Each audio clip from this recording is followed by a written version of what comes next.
अपरा एकादशी व्रत कथा।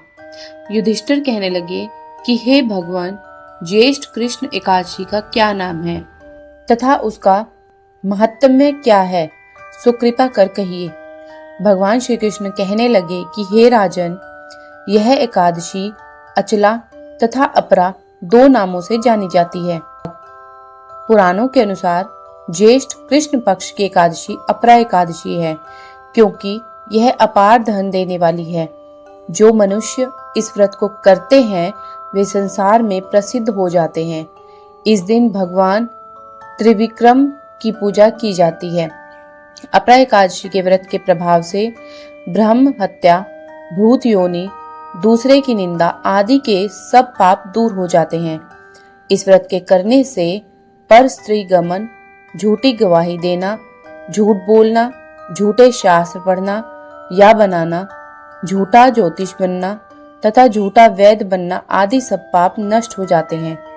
जो क्षत्रिय युद्ध से भाग जाएं, वे नरकगामी होते हैं, परंतु अपरा एकादशी का व्रत करने से वे भी स्वर्ग को प्राप्त होते हैं। जो शिष्य गुरु से शिक्षा ग्रहण करते हैं फिर उनकी निंदा करते हैं, वे अवश्य नरक में पड़ते हैं, मगर अपरा एकादशी का व्रत करने से वे भी इस पाप से मुक्त हो जाते हैं। जो फल तीनों पुष्कर में कार्तिक पूर्णिमा को स्नान करने से या गंगा तट पर पितरों को पिंडदान करने से प्राप्त होता है, वही अपरा एकादशी का व्रत करने से प्राप्त होता है।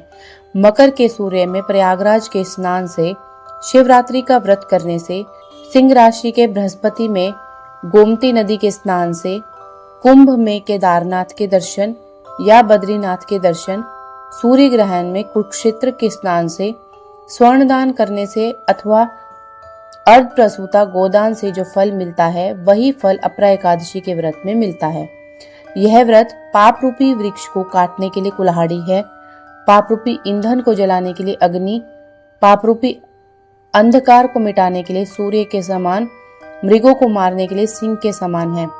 अतः मनुष्य को पापों से डरते हुए इस व्रत को अवश्य करना चाहिए।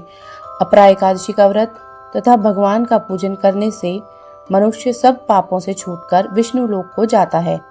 इसकी प्रचलित कथा के अनुसार प्राचीन काल में महिध्वज नामक एक धर्मात्मा राजा था। उसका छोटा भाई वज्रध्वज बड़ा ही क्रूर, अधर्मी तथा अन्यायी था। वह अपने बड़े भाई से द्वेष रखता था। उस पापी ने एक दिन रात्रि में अपने बड़े भाई की हत्या करके उसकी देह को एक जंगली पीपल के नीचे गाड़ दिया। इस अकाल मृत्यु से राजा प्रेतात्मा के रूप में उसी पीपल पर रहने लगा और अनेक उत्पात करने लगा। एक दिन अचानक धौम्य नामक ऋषि उधर से गुजरे। उन्होंने प्रेत को देखा और तपोबल से उसके अतीत को जान लिया। अपने तपोबल से प्रेत उत्पात का कारण समझा। ऋषि ने प्रसन्न होकर उस प्रेत को पीपल के पेड़ से उतारा तथा प्रलोक विद्या का उपदेश दिया। दयालु ऋषि ने राजा की प्रेत योनि से मुक्ति के लिए स्वयं ही अपरा एकादशी का व्रत किया और उसे अगति से छुड़ाने को उसका पुण्य प्रेत को अर्पित कर दिया। इस पुण्य के प्रभाव से राजा की प्रेत योनि से मुक्ति हो गई।